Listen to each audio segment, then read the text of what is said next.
जैन दोस्तों, पिछली क्लास में हमने मौलिकता 4 समाप्त कर लिया था। आज देखते हैं मौलिकता 5।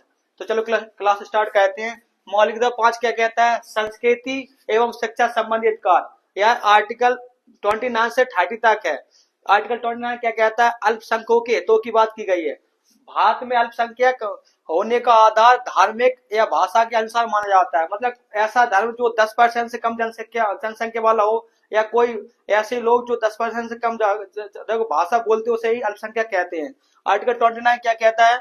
इसमें कहा गया है कि किसी भी अल्पसंख्यक को उसकी भाषा या संस्कृति के आधार पर किसी भी संस्था में प्रवेश से नहीं रोका जा सकता है।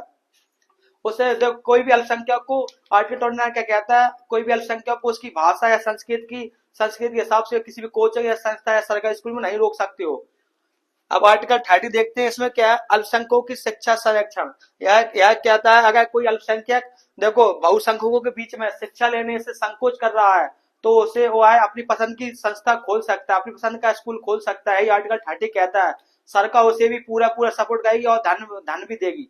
अब देखते हैं देखो आर्टिकल 31 क्या है? आर्टिकल 30 में इसमें पैतृक संपत्ति की बात की गई है, लेकिन इसे 44वां संविधान संशोधन 1978 में समाप्त कर दिया गया है।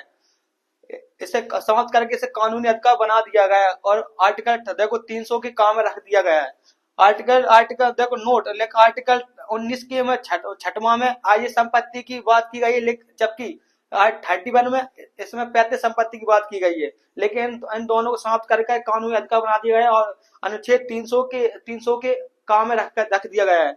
अब देखते हैं संवैधानिक उपचारों का अधिकार। मौलिक अधिकार 6 संवैधानिक उपचारों का अधिकार है, आर्टिकल 32 है। इसमें क्या है?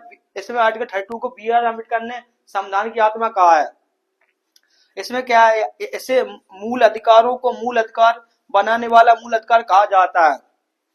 इसमें व्यक्ति मूल अधिकार का हनन होने पर सीधा सुप्रीम कोर्ट जा सकता है, डायरेक्ट सीधा सुप्रीम कोर्ट आ जाता है। आर्टिकल 32 का प्रयोग करके अगर उसके मूल अधिकारों का हनन होता है, किसी मूल अधिकारों को रोक लगाई जाती है, तो आर्टिकल 32 का प्रयोग करके सीधा सुप्रीम कोर्ट जा सकता है। और आर्टिकल देखो 226 के तहत सीधा हाई कोर्ट जा सकता है। सेम प्रोसीजर होगा, आर्टिकल 32 के तहत सुप्रीम कोर्ट और 226 के तहत हाई कोर्ट जा सकता है, और सेम देखो सेम प्रोसीजर होगा। अब देखो जब देखो कोई व्यक्ति सुप्रीम कोर्ट जाएगा तो सुप्रीम कोर्ट 5 प्रकार की रिट जारी करता है, जिसे याचिका भी बोलते हैं। पहली क्या है? बंदी प्रत्यक्षीकरण, हॉबियस कॉर्पस। इसमें कहा गया है गिरफ्तार करने वाले व्यक्ति को यह आदेश देता है कि उसे देखो 24 घंटे के अंदर अंदर किसी न्यायालय में प्रस्तुत करो। मतलब जो व्यक्ति किसी व्यक्ति को गिरफ्तार करेगा, तो जो व्यक्ति गिरफ्तार करेगा उसे आदेश देता है कि जिसको तुमने गिरफ्तार किया उसे 24 घंटे के अंदर अंदर किसी भी न्यायालय में प्रस्तुत करो। इसे इसे देखो यह व्यक्तिगत स्वतंत्रता का सबसे बड़ा अधिकार है। कोई भी व्यक्ति को देखो आप गिरफ्तार कर 24 घंटे के अंदर अंदर न्यायालय में प्रस्तुत करना ही पड़ेगा। जय हिंद दोस्तों।